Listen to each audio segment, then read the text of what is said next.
বিভিন্ন সেবা সংস্থার নামে রাজধানীর সড়কে বছর জুড়েই চলে খোঁড়াখুড়ি। দুর্ভোগের শিকার নগরবাসী, জবাবদিহিতা না থাকায় কারণ বলছেন নগরবিদরা। প্রান্তিক জনগোষ্ঠীর দোরগোড়া পর্যন্ত শিক্ষা পৌঁছে দিতে পারলে দেশের সামগ্রিক উন্নয়ন সম্ভব হবে বললেন প্রধানমন্ত্রী। সমতলের আদিবাসীদের দেয়া হলো শিক্ষা উপবৃত্তি। বেতন কাঠামো পুনর্নির্ধারণের দাবিতে চলছে বিশ্ববিদ্যালয় শিক্ষক সমিতি ফেডারেশনের কালো ব্যাচ ধারণ কর্মসূচি। 11 জানুয়ারি থেকে কর্মবিরতির ঘোষণা। জিডিপির উচ্চ প্রবৃদ্ধি অর্জনই হবে নতুন বছরের বড় চ্যালেঞ্জ, মত অর্থনীতিবিদদের। তৈরি পোশাকের বিকল্প রফতানি পণ্য চিহ্নিত করার তাগিদ। এবং সৌদি আরবে শিয়া নেতা নিমরের শিরচ্ছেদের জেরে বিশ্বের বিভিন্ন দেশে বিক্ষোভ। মধ্যপ্রাচ্যে জাতিগত উত্তেজনা বাড়ার আশঙ্কা যুক্তরাষ্ট্রের।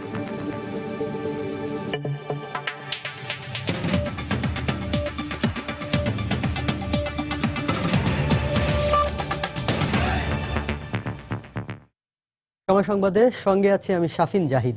সেবা সংস্থাগুলোর উদাসীনতায় মরণ ফাঁদে পরিণত হচ্ছে রাজধানীর অনেক সড়ক। রাজধানীবাসীর অভিযোগ, বিভিন্ন সেবা সংস্থা রাস্তা ও অলিগলি খোঁড়াখুড়ি করে প্রায় পুরো বছরই। সিটি কর্পোরেশন এই রাস্তাগুলো আগের অবস্থায় ফিরিয়ে দেওয়ার শর্তে অনুমতি দেয়, কিন্তু পরবর্তীতে আর তদারকি না করায় দুর্ভোগে পড়েন নগরবাসী।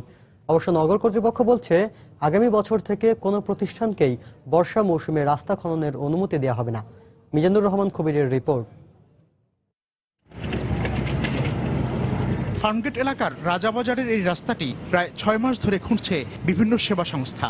এ পথে যাতায়াতকারী লোকজন ও স্থানীয়দের দাবি, দীর্ঘদিন সংস্কার না করায় নানা সমস্যায় পড়েন তারা। ড্রেন ঠিক করার পরে আবার ওয়াসা লাইন খুঁড়ছে, কিন্তু কোনোভাবেই এটাকে আর পাকা করা হয় নাই। পুরো ঢাকা শহর ঘুরে আসলে যা সমস্যা হয়, এই রাস্তা দিয়ে 5 মিনিট হাঁটলে সেই সমস্যা।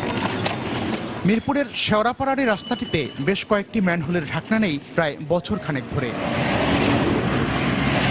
গাড়ি চালক ও যাত্রীরা বলছেন, মেট্রো রেল প্রকল্পের জন্য মিরপুর থেকে কারওয়ান বাজার পর্যন্ত রাস্তাটি অসংখ্য স্থানে খননের পর অনেকগুলো অপ্রয়োজনীয় গতিরোধক তৈরি হয়েছে, যেগুলোতে কোনো রকম নির্দেশক চিহ্ন না থাকায় প্রতিনিয়তই ঘটছে ছোট বড় দুর্ঘটনা।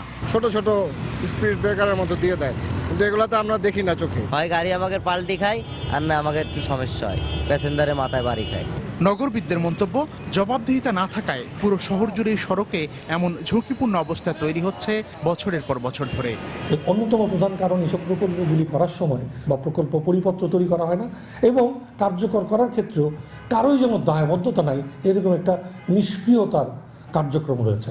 ভবিষ্যতে বিষয়গুলোতে কঠোর নজরদারির আশ্বাস ঢাকা উত্তর সিটি কর্পোরেশনের। আমরা অনেক কড়াকড়ি আরোপ করেছি এবং এবারে সিদ্ধান্ত হচ্ছে যে মার্চের 15 তারিখের পরে আর কোনো পারমিশন দেওয়া হবে না।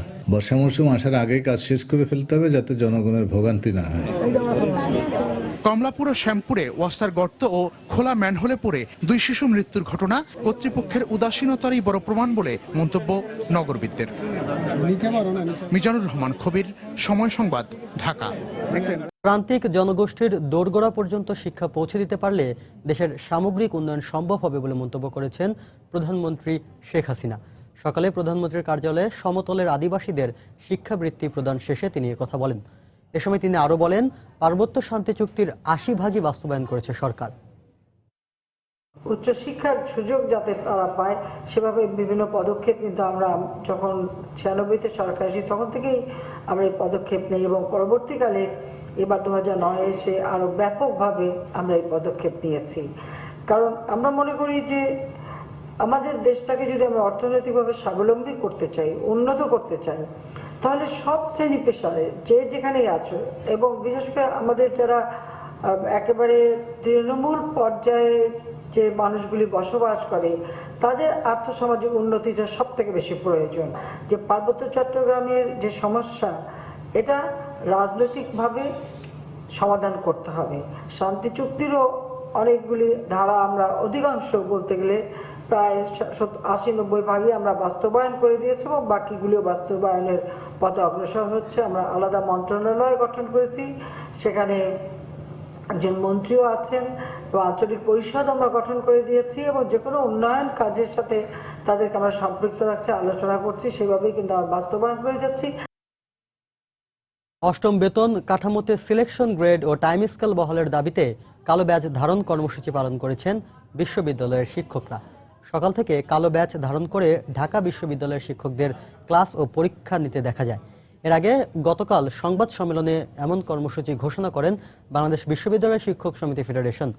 সে সময় শিক্ষকরা ৩ জানুয়ারি থেকে ৭ জানুয়ারি পর্যন্ত কালো ব্যাচ ধারণ, ৭ জানুয়ারি অবস্থান ধর্মঘট এবং এর মধ্যেও দাবি পূরণ না হলে ১১ জানুয়ারি থেকে কর্মবিরতি পালনের ঘোষণা দেন।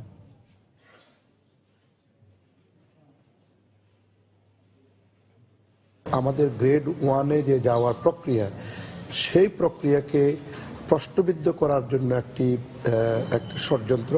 সিনিয়র সচিবের পর্যায়ে যাওয়ার জন্য আমাদেরকে যে প্রতিশ্রুতি দেওয়া হয়েছে এবং মন্ত্রিপরিষদ সংক্রান্ত যে বেতন বৈষম্য দূরীকরণ সংক্রান্ত মন্ত্রিপরিষদের যে কমিটি আছে, সেই কমিটিও সুপারিশ করেছে। সেই সুপারিশের বাস্তবায়ন করার জন্য সেটি প্রজ্ঞাপন হোক, পরিপত্র হোক, কোনোটাতেই আমরা কোনো ধরনের আলামত কিংবা কোনো কিছু আমরা দেখতে পাইনি। দর্শক, এই মুহূর্তে ঢাকা বিশ্ববিদ্যালয় এলাকায় আছেন আমাদের রিপোর্টার ইজাজ সৌমিক এবং সেই সাথে চট্টগ্রাম বিশ্ববিদ্যালয়ে পার্থপ্রতিম বিশ্বাস রয়েছেন।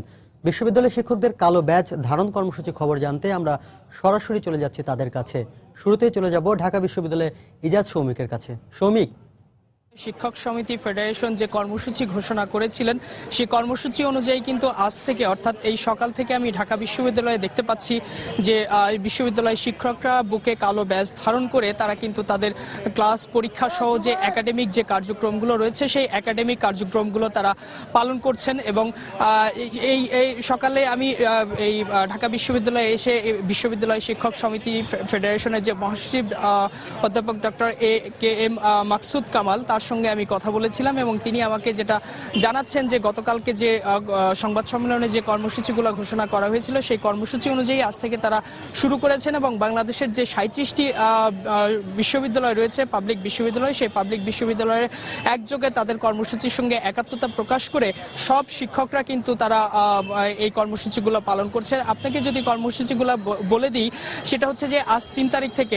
থেকে 7 তারিখ পর্যন্ত তারা একযোগে বুকে কালো ব্যাজ ধারণ করে তারা তাদের সব ধরনের একাডেমিক কার্যক্রম পালন করবেন, একাডেমিক কার্যক্রম চালাবেন এবং সেখানে রয়েছে ক্লাস পরীক্ষা থেকে শুরু করে সবকিছুই। এবং 7 তারিখ থেকে 11 তারিখ পর্যন্ত এই 37টি পাবলিক বিশ্ববিদ্যালয়ে একযোগে অবস্থান কর্মসূচি পালন করা হবে এবং সেটা হচ্ছে সকাল 11টা থেকে দুপুর 1টা পর্যন্ত। এই সব বিশ্ববিদ্যালয়ের শিক্ষকরা, অর্থাৎ আপনাকে যদি বলি যে দল মতের ঊর্ধ্বে উঠে সব ধরনের মতাদর্শের যে শিক্ষকরা রয়েছেন তারাই কিন্তু এই কর্মসূচি পালন করবেন এই 11 তারিখ পর্যন্ত। এবং তারপরে 11 তারিখ থেকে যদি সরকার বিশ্ববিদ্যালয়ের শিক্ষকদের এই দাবি যদি মেনে না নেন, তাহলে একযোগে একদম সর্বাত্মক যে কর্মবিরতি, সেই সর্বাত্মক কর্মবিরতিতে যাবেন। সেখানে এই বিশ্ববিদ্যালয়ে যদি সেখানে সান্ধ্যকালীন কোনো কোর্সও চালু থাকে, সেই সান্ধ্যকালীন কোর্সও বন্ধ থাকে, অর্থাৎ সব ধরনের একাডেমিক কার্যক্রম থেকে শুরু করে সব কিছুই তারা একদম বন্ধ করে দেবেন এই 11 তারিখের পর থেকে।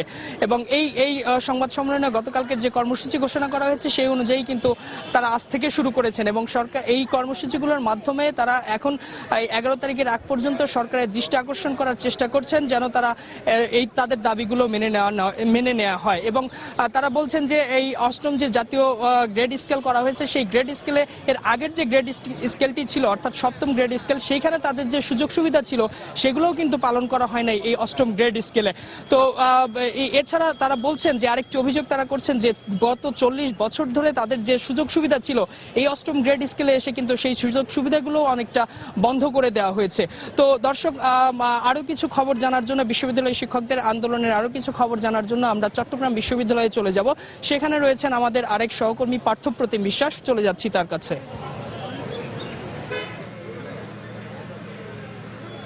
ধন্যবাদ শ্রমিক। চট্টগ্রাম বিশ্ববিদ্যালয়ে 8ম পে স্কেল ও স্বতন্ত্র পে স্কেল বাস্তবায়নের দাবিতে কিন্তু আজকে পূর্ণ দিবস কর্মবিরতি পালন করছে চট্টগ্রাম বিশ্ববিদ্যালয়ের শিক্ষকরা।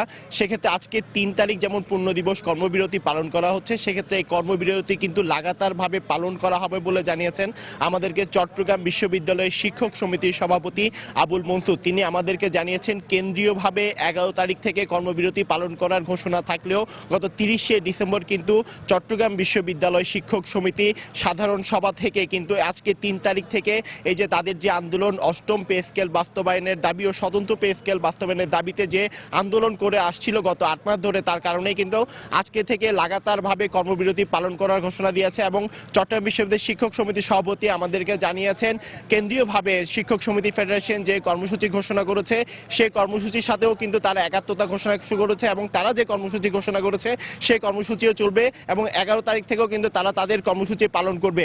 আর আমরা এদিকে চট্টগ্রাম বিশ্ববিদ্যালয়ে সকাল থেকে দেখেছি চট্টগ্রাম বিশ্ববিদ্যালয়ে কিন্তু আজকে কোনো ধরনের কোনো ক্লাস অনুষ্ঠিত হয়নি।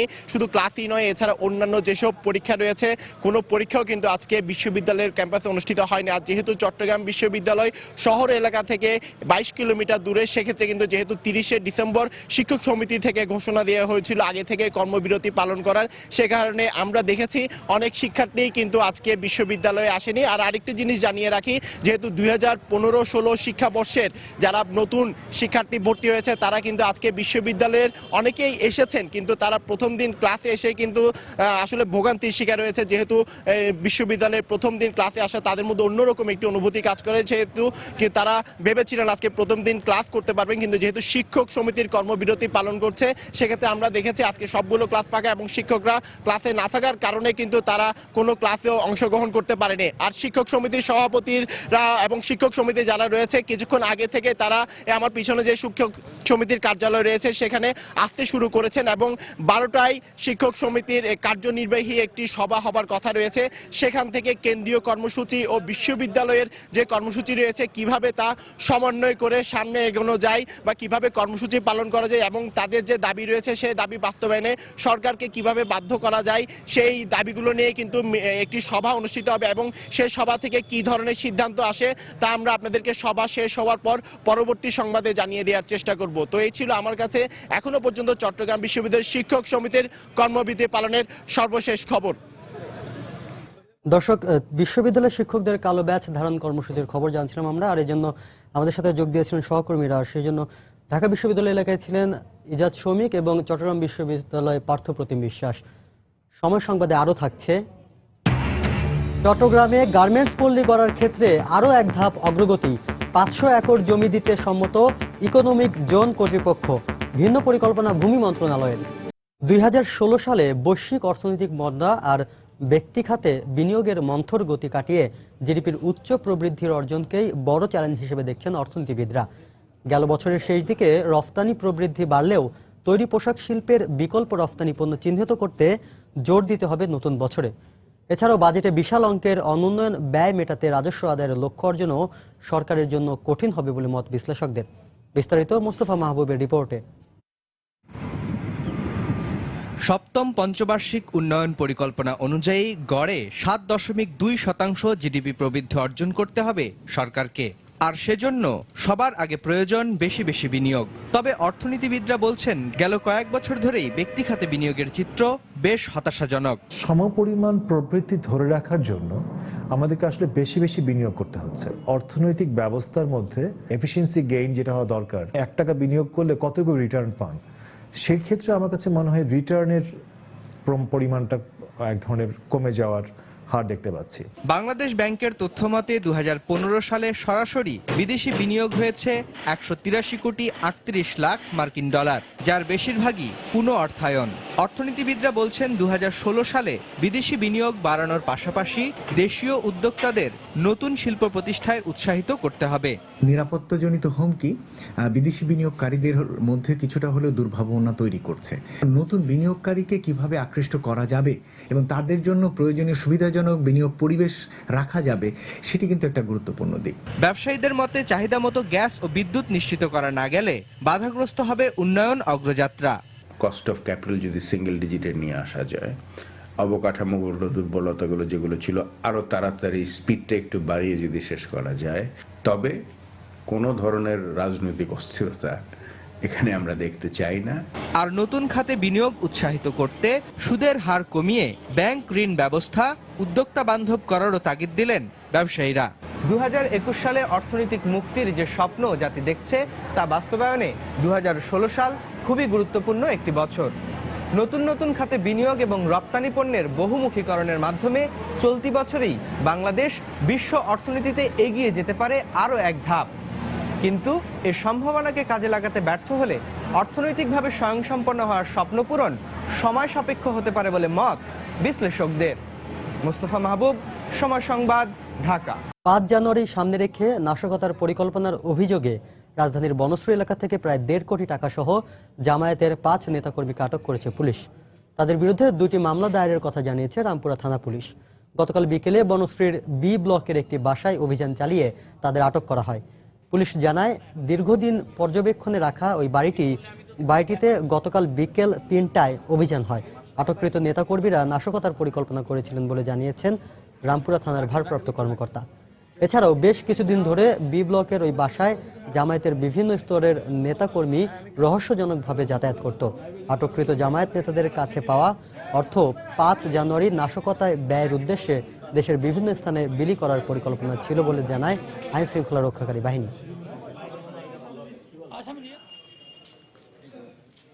6 জানুয়ারি মতিউর রহমান নিজামী সাহেবের আপিলের রায় আছে, সেই রায়কে কেন্দ্র করে তারা ওই রায়ের তারিখে তারা ব্যাপক নাশকতার পরিকল্পনা বিভিন্ন বিষয় নিয়ে তারা সেখানে মাঝে মাঝে আসে।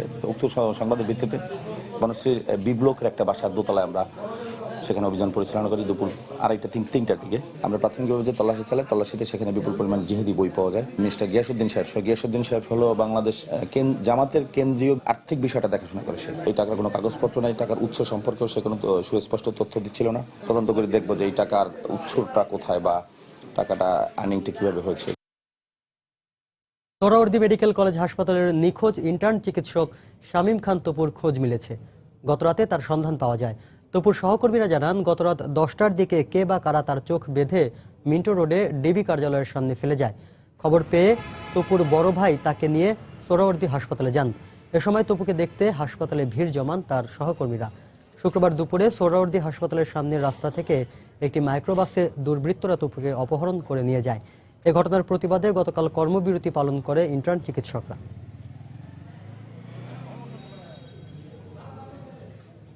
আমাকে আসলে ভিকটিমের ভাই শিবলু ভাই উনি ফোন দিছিল। উনি ফোন দিয়ে বলছে যে তপুকে পাওয়া গেছে। বলছে ভাই কোথায় পাওয়া গেছে? বলছে ডিবি অফিসের সামনে পাওয়া গেছে, আমি যাচ্ছি আনতে। তপু আমাদেরকে যা বললো যে ওর খালি মনে আছে ওকে যখন তুলে নিল এটাই মনে আছে, আর যখন শেষে পুলিশের সাথে কথা বললো যখন ফোন দিল এই সময়টা, আর গতকালকে রাতে তার নাকি একটু জ্ঞান ফিরছিল, ওই সময় পানি নাকি যেন একটা খাইছিল।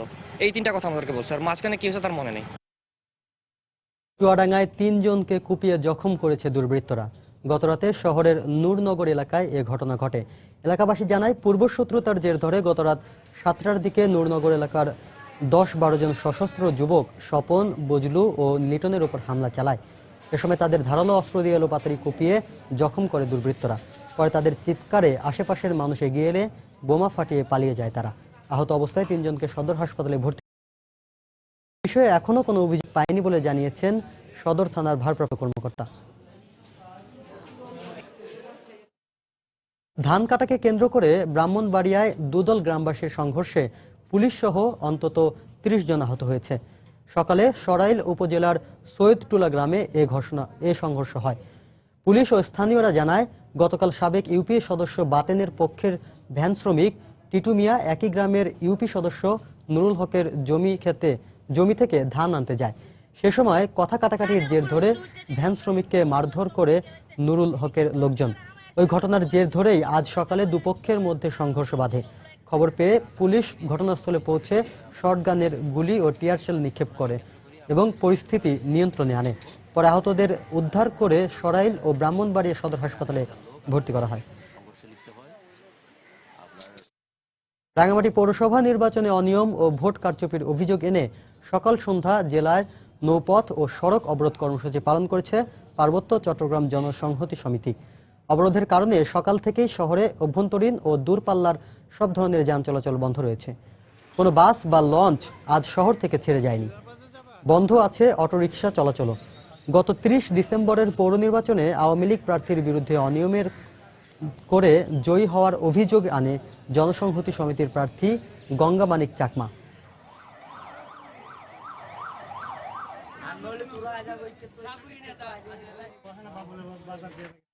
সময় সংবাদে আরো থাকছে। সাফের ফাইনালে সন্ধ্যায় বর্তমান চ্যাম্পিয়ন আফগানিস্তানের মুখোমুখি হবে ভারত। শিরোপা ধরে রাখার প্রত্যয় আফগানদের, পুনরুদ্ধারের লক্ষ্য স্বাগতিকদের।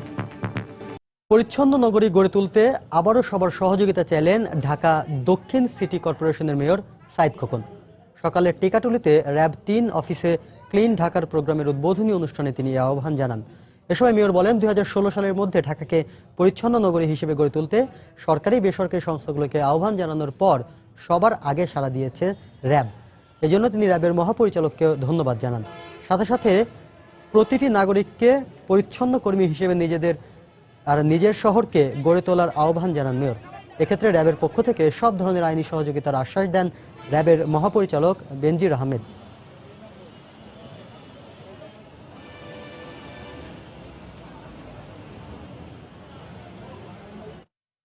রাজশাহীর বিআরটি অফিসে কাঙ্ক্ষিত সেবা পাচ্ছে না গ্রাহকরা। এতে রেজিস্ট্রেশন ও লাইসেন্স পেতে তাদের অপেক্ষা করতে হচ্ছে দিনের পর দিন। তবে জনবল সংকটে কিছুটা সমস্যা হলেও দ্রুত এই অবস্থা কেটে যাবে বলে আশ্বাস কর্তৃপক্ষের।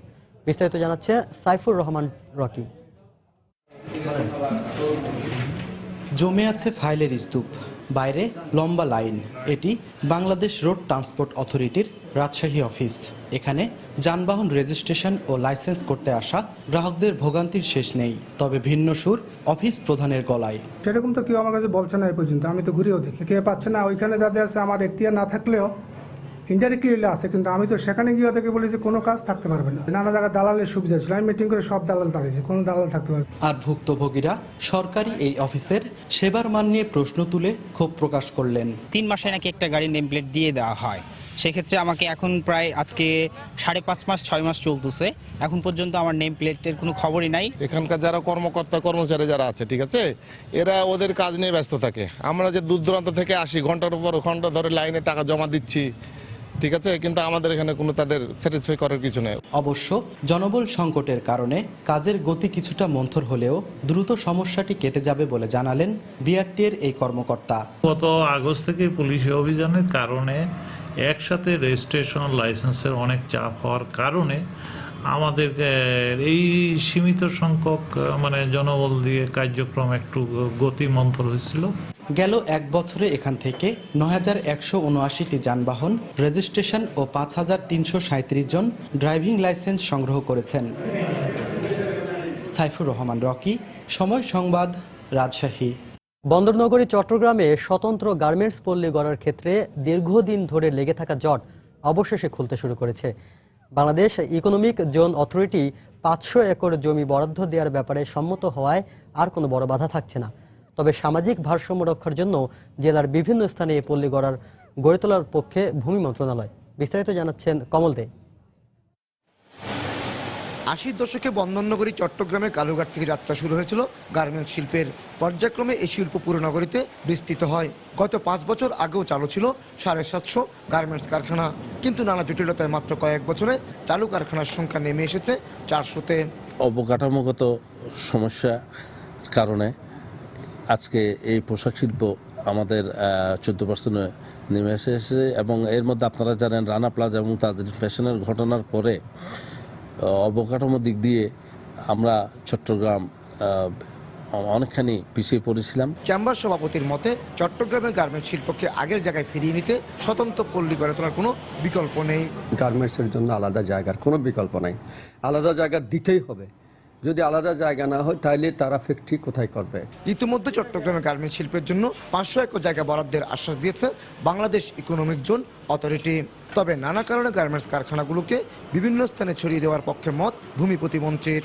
চট্টগ্রামে আমাদের অনেক জমি আছে, তো তাদের সাথে আমরা we want to start a dialogue with BGME leaders in Chittagong, এবং সেটা যদি হয় সেটা খুব তাড়াতাড়ি করা সম্ভব। আমি যেটা চাই এক জায়গায় সব না হয়ে একটু ফ্র্যাগমেন্টেড ওয়েতে যেতে হয়, কারণ অনেক সময় দেখেন সোশ্যাল আনরেস্টের একটা বিষয় থাকে। তো এই হিসেবে ধরেন মিরসরের একটা পয়েন্ট থাকতে পারে, এখানের একটা পয়েন্ট থাকতে পারে। বর্তমানে চট্টগ্রামের গার্মেন্টস কারখানায় প্রায় 5 লাখ শ্রমিক কর্মরত রয়েছে।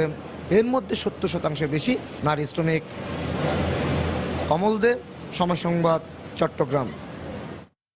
ঢাকা আন্তর্জাতিক বাণিজ্য মেলা শুরুর 2 দিন পার হলেও এখনো বাকি রয়েছে 25% স্টলের কাজ। বিশেষ করে বিদেশি স্টলগুলোর কাজ এখনো প্রাথমিক পর্যায়ে রয়েছে। এ কারণে প্রস্তুত হওয়ার আগেই মেলা উদ্বোধন করায় ক্ষোভ প্রকাশ করেছেন স্টল মালিকরা। তবে মেলার শুরুতেই ক্রেতাদের ভালো সাড়া পাওয়ায় খুশি বিক্রেতারাও। বিস্তারিত জানাচ্ছেন হাজেরা শিউলি। গুরুত্ব বাড়ায় প্রতি বছরই বাড়ছে ঢাকা আন্তর্জাতিক বাণিজ্য মেলার পরিসর। যুক্তরাষ্ট্র, যুক্তরাজ্য, থাইল্যান্ড, সিঙ্গাপুর সহ 5টি মহাদেশের 22টি দেশ এবারের মেলায় অংশ নিয়েছে। আর 168টি পেভিলিয়নের মধ্যে 38টি পেভিলিয়ন বিদেশি। তবে অধিকাংশ বিদেশি স্টলের কাজ এখনো প্রাথমিক পর্যায়ে রয়েছে। দর্শনার্থীদের মতে স্টলগুলো পুরো প্রস্তুত হলে আরো ভালো লাগতো। যদিও প্রধানমন্ত্রী শুক্রবার মেলা উদ্বোধন করেছেন, কিন্তু আমাদের কিছুই প্রস্তুত হয়নি। জানি না কেন এটা করা হলো। ভারত, পাকিস্তান, ইরান সব প্যাভিলিয়নের একই দুরবস্থা। ফ্রন্ট সাইডের কিছু কাজ বাকি আছে, এটা হলেই কমপ্লিট হয়ে যাবে। লেট হওয়ার কারণটা অ্যাকচুয়ালি পাকিস্তানিরা এখনো পর্যন্ত ভিসা পায়নি, আর হচ্ছে ওই পরিমাণ কাস্টমারও ছিল না স্টল কেনার জন্য। দেখছি ভালোই লাগছে, তবে এখনো অনেক দোকান তো এখনো গোছানো শেষ হয়নি। ওগুলো শেষ হলে হয়তো বা আরো ভালো লাগবে। তবে একই ছাদের নিচে সব ধরনের পণ্য পেয়ে খুশি মেলায় আগতরা। বিভিন্ন স্টল ঘুরে পছন্দের পণ্য কেনা সহ দৃষ্টিনন্দন স্টলগুলোর পাশে দাঁড়িয়ে সুন্দর মুহূর্তগুলো মুঠোফোনে ক্যামেরা বন্দি করেন অনেকে। কিনতে ভালো লাগে যে সব টাইপের প্রোডাক্ট একসাথে আছে, তো মানে যেটা ইচ্ছা সেটা কিনে ফেললাম। ঘুরলাম, কিনলাম, খুব ভালো লাগছে আজকে। আর মেলার শুরুতে ক্রেতা দর্শনার্থী সমাগমে খুশি বিক্রেতারা। ক্রেতা আকর্ষণের নতুন অফারের পাশাপাশি বিভিন্ন প্রতিষ্ঠান দিচ্ছে মূল্য ছাড়। রাজনৈতিক পরিস্থিতি ভালো থাকায় এবার বিক্রি ভালো হবে বলে মনে করছেন তারা। কাস্টমারের প্রতি রেসপন্স খুবই ভালো রয়েছে আমাদের ব্র্যান্ডের প্রতি। এই মুহূর্তে আমাদের R7 সিরিজের সঙ্গে আমরা ফ্রি স্পিকার দিচ্ছি। 10% 5% ছাড় দিয়েছি, যেমন ফ্রাই প্যান আছে, বোল আছে, মিক্সিং বোল আছে, স্পুন, নাইফ। ফ্যাক্টরি বা শোরুম প্রাইসগুলোর থেকে এখানে আপনার 300-400 টাকা মতো ছাড় দেওয়া। গত বছর রাজনৈতিক সহিংসতার কারণে বাণিজ্য মেলার ছিল অনেক খারাপ ছিল, দর্শনার্থী খারাপ ছিল। এবছর রাজনৈতিক সহিংসতা নাই, বাট এবছর ছিল আরো ভালো হবে। মেলায় সার্বক্ষণিক পুলিশ টহলের পাশাপাশি নেওয়া হয়েছে পর্যাপ্ত নিরাপত্তা ব্যবস্থা। হাজেরা শিউলি, সময় সংবাদ, ঢাকা। দর্শক, 21তম ঢাকা আন্তর্জাতিক বাণিজ্য মেলার তৃতীয় দিন আজ। এই মুহূর্তে রাজধানীর শেরেবাংলা নগরের মেলা প্রাঙ্গণে আছেন আমাদের সহকর্মী ইমতিয়াজ আহমেদ। আমরা বিস্তারিত জানতে সরাসরি চলে যাচ্ছি তার কাছে। ইমতিয়াজ। শাফিন, আপনি যেমনটা বলছিলেন এবং কিছুক্ষণ আগে আমরা প্রতিবেদনে যেমনটা দেখলাম যে ঢাকা আন্তর্জাতিক বাণিজ্য মেলার আজকের তৃতীয় দিন চলছে। গত শুক্রবার প্রধানমন্ত্রী শেখ হাসিনা উদ্বোধন করার পরে আজকের তৃতীয় দিনের মতো মেলার প্রাঙ্গণ আজ সকাল 10টায় খুলে দেওয়া হয়েছে এবং সকাল থেকে অন্যান্য বছরের মতোই আমরা যেমনটা দেখি সকালে হয়তো দর্শনার্থীর সংখ্যা অনেকটাই কম থাকে। তবে আজকের একই সঙ্গে কিন্তু আজকের যে কার্যদিবস রয়েছে, অর্থাৎ সমস্ত যে অফিস আদালত কিংবা যে ব্যবসায়িক কার্যক্রমগুলো সেগুলো খোলা থাকে। আসলে কিন্তু আজকের সকাল থেকে খুব বেশি দর্শনার্থী আসছেন না। তবে যারা আসলে সারাদিন কাজকর্ম শেষে তারা হয়তো বিকেলবেলা আসবেন, এমনটা কিন্তু প্রত্যাশা করছেন এখানকার বিক্রেতারা।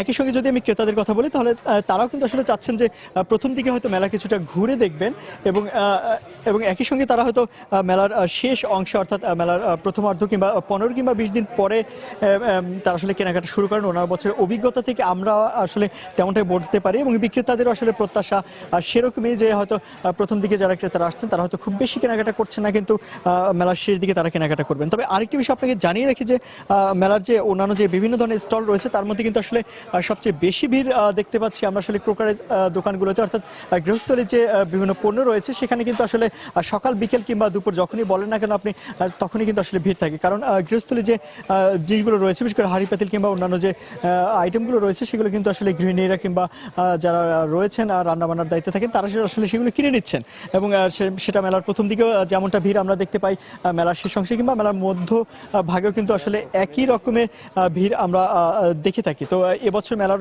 সেরকম ব্যতিক্রম নয়। তবে আরেকটি বিষয় এবছর মেলার যে ব্যতিক্রমী রয়েছে সেটা হলো যে অন্যান্য বছরের তুলনায় এবছর মেলাটা কিন্তু একটু অন্যরকম। কারণ হলো বিগত বছরে, বিশেষ করে গত 2015-তে যেমনটা ছিল যে কিছুটা রাজনৈতিক অস্থিরতা এবং রাজনৈতিক পরিস্থিতির কারণে আসলে মেলাটা তেমন জমে ওঠেনি। তো এবছর কিন্তু আসলে বিক্রেতাদের এবং ক্রেতাদের প্রত্যাশা একটু বেশি রয়েছে।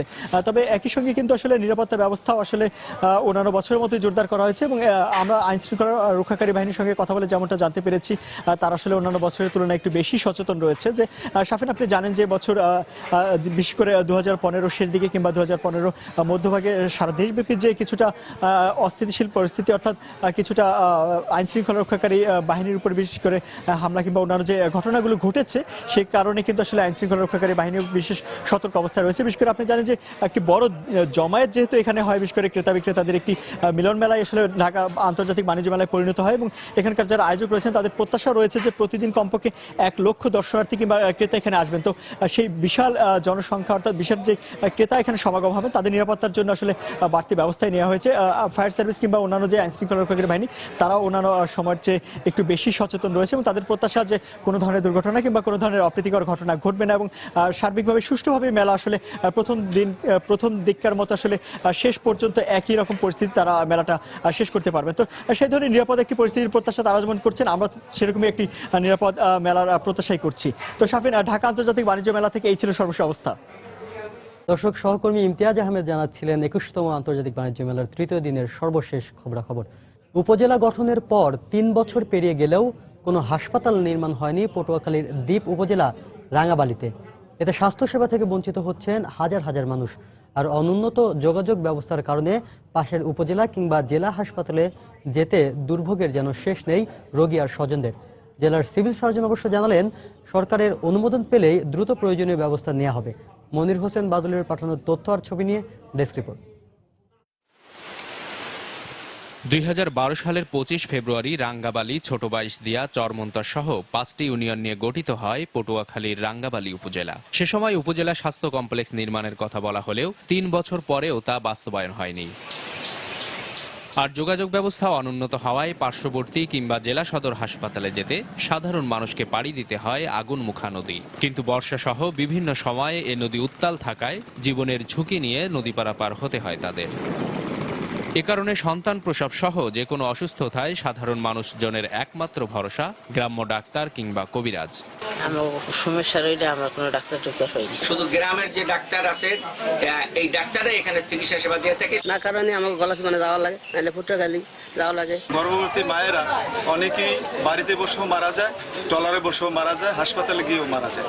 এ অবস্থায় হাসপাতাল নির্মাণে দ্রুত পদক্ষেপ নেওয়ার দাবি স্থানীয় জনপ্রতিনিধিদের। প্রধানমন্ত্রীর কাছে আমাদের নিবেদন, যাতে অচিরে একজন এমবিবিএস ডাক্তার সহ হাসপাতালের ব্যবস্থা গ্রহণ করেন। অবশ্য জেলার সিভিল সার্জন জানালেন, সমস্যা সমাধানের চেষ্টা চলছে।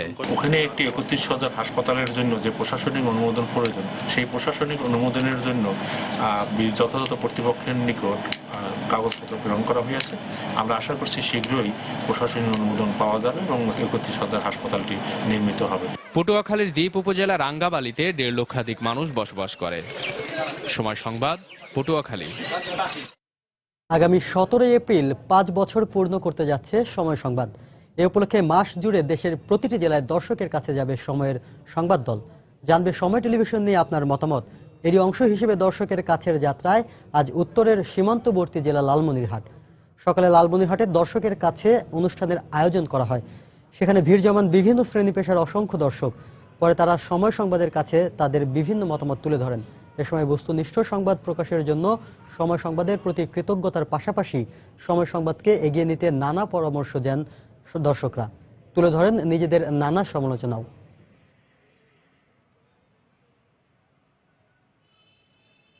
সব থেকে আমাদের মুক্তিযুদ্ধকে জানো, যেটা আমাদেরকে ইতিহাসকে জানতে আরো আমাদেরকে উৎসর্গ করবে এবং আমাদের তরুণ সমাজ ইতিহাস সম্পর্কে জানতে পারবে। আমরা চাই যে কৃষকদের নিয়ে কোনো অনুষ্ঠান যদি আপনারা করেন তাহলে কৃষকরা লাভবান হবে। এই বিজ্ঞাপনটা একটু কমায় নিলে মনে হয় ভালো হয়। মানুষের মনকে আকৃষ্ট করে খবর, আর খবরে যদি যখনই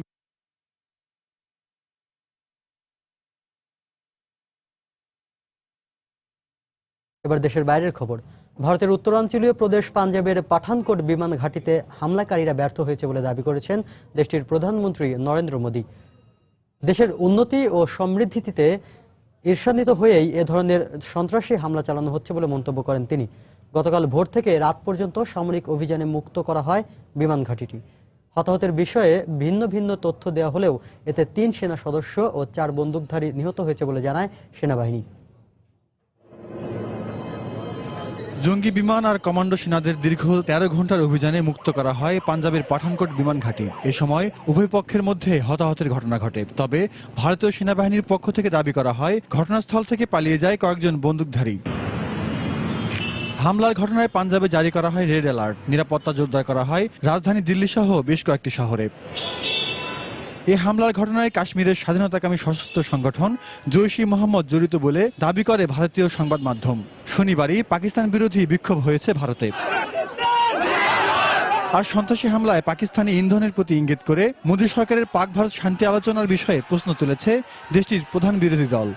পাকিস্তান হোকর আয়ে হ্যাঁ। প্রধানমন্ত্রী নরেন্দ্র মোদীর পাকিস্তান সফরের মাত্র কয়েকদিন পরই ভারতীয় বিমান ঘাঁটিতে এমন সন্ত্রাসী হামলার ঘটনা খুবই উদ্বেগজনক। তবে এই ঘটনায় পাক ভারত সম্পর্কের অগ্রগতিকে বাধাগ্রস্ত করা যাবে না বলে মন্তব্য করেছেন দেশটির স্বরাষ্ট্রমন্ত্রী। অন্যান্য প্রতিবেশী দেশের মতোই পাকিস্তানের সঙ্গে শান্তিপূর্ণ সম্পর্ক রাখতে চায় ভারত। তবে সন্ত্রাসী হামলার উপযুক্ত জবাব দেয়া হবে। বিমান ঘাঁটিতে হামলাকারীদের মানবতার শত্রু হিসেবে আখ্যা দিয়েছেন প্রধানমন্ত্রী নরেন্দ্র মোদী। ভারতের উন্নতি আর সমৃদ্ধিতে ঈর্ষান্বিত হয়ে এই হামলা চালানো হয়েছে বলে দাবি মোদীর। আমাদের নিরাপত্তা বাহিনীর বীরত্বের প্রশংসা করছি। তারা শত্রুদের পরিকল্পনাকে ভণ্ডুল করে দিয়েছে। এতে প্রাণ উৎসর্গকারী সেনা সদস্যদের প্রতি আমার শ্রদ্ধা রইল। এদিকে হামলার নিন্দা জানিয়েছে পাকিস্তান। শনিবার পররাষ্ট্র মন্ত্রণালয়ের এক বিবৃতিতে সন্ত্রাসবাদ নির্মূলে ভারতের সঙ্গে একযোগে কাজ করার অঙ্গীকার ব্যক্ত করা হয়। জাহিদুর রহমান, সময় সংবাদ। সৌদি আরবে সন্ত্রাসবাদে জড়িত থাকার অভিযোগে শিয়া নেতার মৃত্যুদণ্ড কার্যকর করায় নিন্দা জানিয়েছেন ইরানের সর্বোচ্চ নেতা আয়াতুল্লাহ আল খামেনি। টুইটার বার্তায় তিনি সৌদি আরবের উদ্দেশ্যে মন্তব্য করে বলেছেন, হত্যা করে গণজাগরণ দমিয়ে রাখা যাবে না। নিমর আল নিমরের মৃত্যুদণ্ড কার্যকরের ঘোষণার পরপরই বিক্ষোভ শুরু করেছে বিশ্বের বিভিন্ন প্রান্তের শিয়া মুসলমানরা। তেহরানে সৌদি দূতাবাসে ককটেল নিক্ষেপ এবং ভাঙচুর করেছে বিক্ষুব্ধ শিয়ারা। এদিকে এই অঞ্চলে জাতিগত উত্তেজনা বেড়ে যাওয়ার আশঙ্কা প্রকাশ করেছে মার্কিন পররাষ্ট্র দফতর।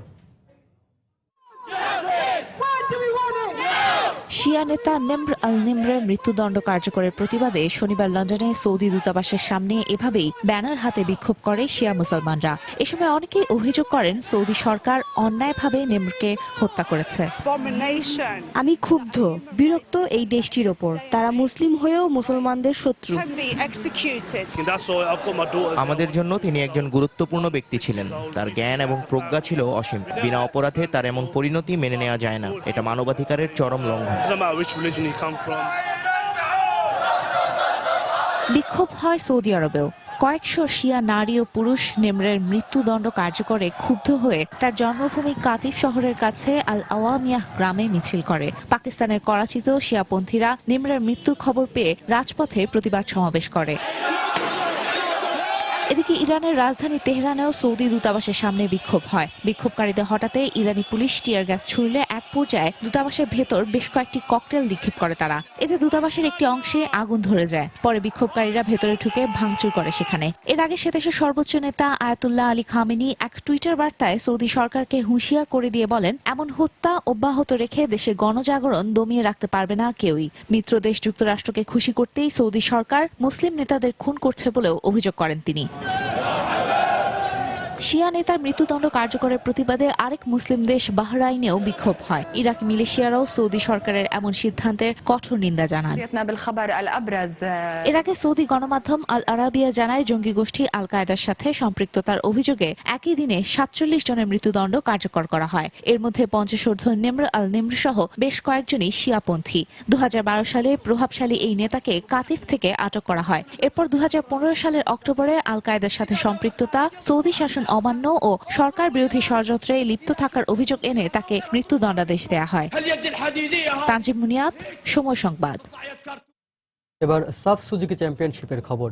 শিরোপা পুনরুদ্ধারের লড়াইয়ে সাফের ফাইনালে আফগানিস্তানের মুখোমুখি হবে ৬বারের চ্যাম্পিয়ন ভারত।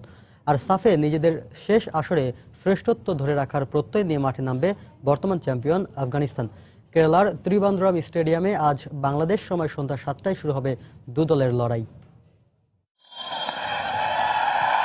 সাফ মানেই যেন ভারতের আধিপত্য। টুর্নামেন্টের সবচেয়ে সফল দলটিও তারাই। কিন্তু গেল আসরে এই ভারতকে হারিয়ে শিরোপা উৎসব করেছিল আফগানিস্তান। তাই তো স্বাগতিক ভারতের জন্য এবারের ফাইনাল প্রতিশোধ নেবারও সুবর্ণ সুযোগ, সঙ্গে আবারও দক্ষিণ এশিয়ার ফুটবল শ্রেষ্ঠত্বের মুকুট ফিরে পাবার।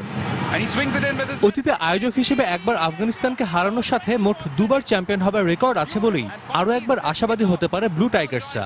যদিও সহজ গোলের সুযোগ নষ্ট করাটা বড় ঘাটতি সাফের 10 আসরের ফাইনাল খেলা ভারতের। এরপরও ঘরের মাটিতে প্রত্যাশার চাপকে জয় করতে কোচ কনস্ট্যান্টাইনকে স্বপ্ন দেখাচ্ছেন অধিনায়ক সুনীল ছেত্রীর সাথে জে লালপেখুলা ও লালিয়ান জুয়ালারা। আফগানিস্তান ফেভারিট, ওদের বেশিরভাগ ফুটবলারই দেশের বাইরে খেলে থাকায় আমাদের থেকে অভিজ্ঞতা বেশি। তবে আমরা ঘরের মাটিতে খেলবো, সমর্থকরা আমাদের ভালো করতে সাহায্য করবে।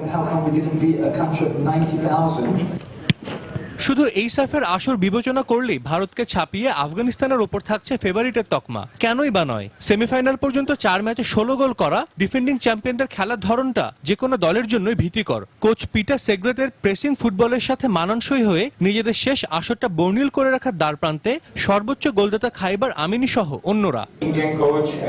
মধ্য এশিয়ার ফুটবলে যুক্ত হয়ে বারবার উন্নতির কথা বলছি আমরা। ফাইনালে ভালো খেলার চাপ নেওয়াটা এখান থেকেই শিখতে হবে ছেলেদের, যদিও ভারত কঠিন পরীক্ষা নেবে বলেই আমার বিশ্বাস। মুখোমুখি 7 বারের দেখায় আফগানদের এক জয়ের বিপরীতে ভারতের জয় 4টিতে। কিন্তু র্যাঙ্কিং এর পাশাপাশি খেলার মানেও যে আফগানিস্তানে এগিয়ে তা তো এরই মধ্যে তারা প্রমাণ করেছে। সাজিদ মুস্তাহিদ, সময় সংবাদ। 2017 সালে সাফ চ্যাম্পিয়নশিপের দ্বাদশ আসর বসবে বাংলাদেশে। গতকাল ভারতের কেরালায় সাফের কার্যনির্বাহী কমিটির সভায় এই সিদ্ধান্ত নেওয়া হয়। পাশাপাশি এবছরের শেষে প্রথম সাফ ক্লাব কাপ হবে বাংলাদেশে, আর আগস্টে ভারতে হবে ৪র্থ নারী সাফ ফুটবল চ্যাম্পিয়নশিপ। সভা শেষে এ তথ্য জানান সাফের সাধারণ সম্পাদক আনোয়ারুল হক হেলাল। সাফের 12তম আসর হবার কথা ছিল পাকিস্তানে, কিন্তু দেশটির অস্থিতিশীল অবস্থার জন্য আয়োজক হবার দৌড়ে এগিয়েছিল ভুটান ও মালদ্বীপ। তবে ভুটানও নিজেদের নাম প্রত্যাহার করে নেয় আলোচনা হয় মালদ্বীপকে নিয়ে। কিন্তু সভায় কোনো প্রতিনিধি না থাকলেও শেষ পর্যন্ত টেবিলের খেলায় জিতেছে বাংলাদেশ। এদেশে ফুটবলের জনপ্রিয়তা বিবেচনা করেই কার্যনির্বাহী কমিটির সভায় সব দেশের সম্মতির পাশাপাশি স্পন্সর প্রতিষ্ঠানের চাহিদার প্রেক্ষিতে 2017 সালে বাংলাদেশের সাফ আয়োজনের সিদ্ধান্ত হয়। ফলে 2003 ও 2009 পর তৃতীয়বারের মতো দক্ষিণ এশিয়ার ফুটবল শ্রেষ্ঠত্বের আসর বসবে বাংলাদেশে। এটা পাকিস্তানে হওয়ার কথা ছিল, পাকিস্তানের প্রেজেন্ট সিচুয়েশনের জন্য আমরা এটাকে পাকিস্তান দিতে পারছি না।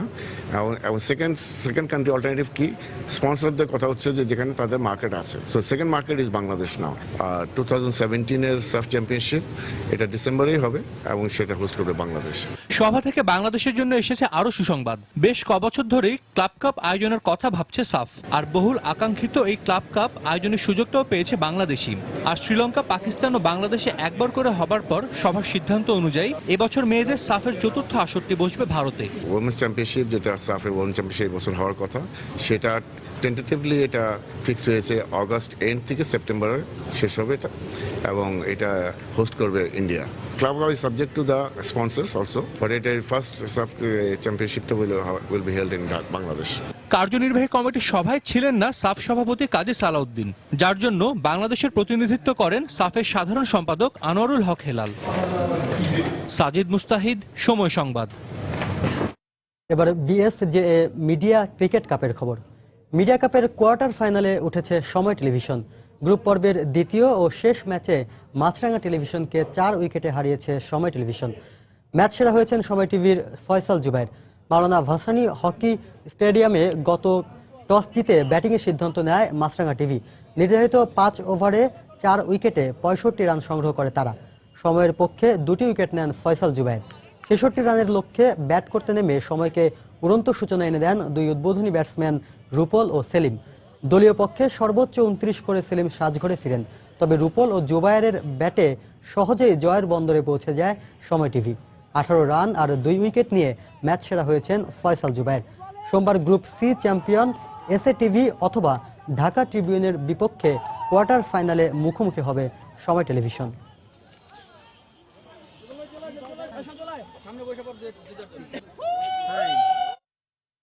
এ পর্যায়ে শীর্ষ সংবাদ জানিয়ে দিচ্ছি আরেকবার। বিভিন্ন সেবা সংস্থার নামে রাজধানীর সড়কে বছর জুড়েই চলে খোঁড়াখড়ি। দুর্ভোগের শিকার নগরবাসী, জবাবদিহি না থাকায় কারণ বলছেন নগরবিদরা। প্রান্তিক জনগোষ্ঠীর দোরগড়া পর্যন্ত শিক্ষা পৌঁছে দিতে পারলে দেশের সামগ্রিক উন্নয়ন সম্ভব হবে বললেন প্রধানমন্ত্রী। সমতলের আদিবাসীদের দেয়া হলো শিক্ষা উপবৃত্তি। বেতন কাঠামো পুনর্নির্ধারণের দাবিতে চলছে বিশ্ববিদ্যালয় শিক্ষক সমিতি ফেডারেশনের কালো ব্যাচ ধারণ কর্মসূচি। 11 জানুয়ারি থেকে কর্মবিরতি ঘোষণা। জিডিপির উচ্চ প্রবৃদ্ধি অর্জনই হবে নতুন বছরের বড় চ্যালেঞ্জ, মত অর্থনীতিবিদদের। তৈরি পোশাকের বিকল্প রফতানির পণ্য চিহ্নিত করার তাগিদ। এবং সৌদি আরবের শিয়া নেতা নিমরের শিরচ্ছেদের জেরে বিশ্বের বিভিন্ন দেশে বিক্ষোভ। মধ্যপ্রাচ্যে জাতিগত উত্তেজনা বাড়ার আশঙ্কা যুক্তরাষ্ট্রের। এই ছিল এখনকার মতো। যে কোনো খবর পেতে ভিজিট করুন সময়নিউজ.tv। যে কোনো বাংলা লিংক, রবি আর সিরিয়াল নম্বর থেকে সময় সংবাদের খবর, অনুষ্ঠান সম্পর্কে জানতে এবং যে কোনো তথ্য সময় সংবাদকে জানতে ডায়াল করুন 16242 নম্বরে। এছাড়া এইমাত্র পাওয়া খবর আপনার মোবাইলে পেতে SMS করুন *SN লিখে পাঠিয়ে দিন 16242 নম্বরে। সঙ্গেই থাকুন সময়ে।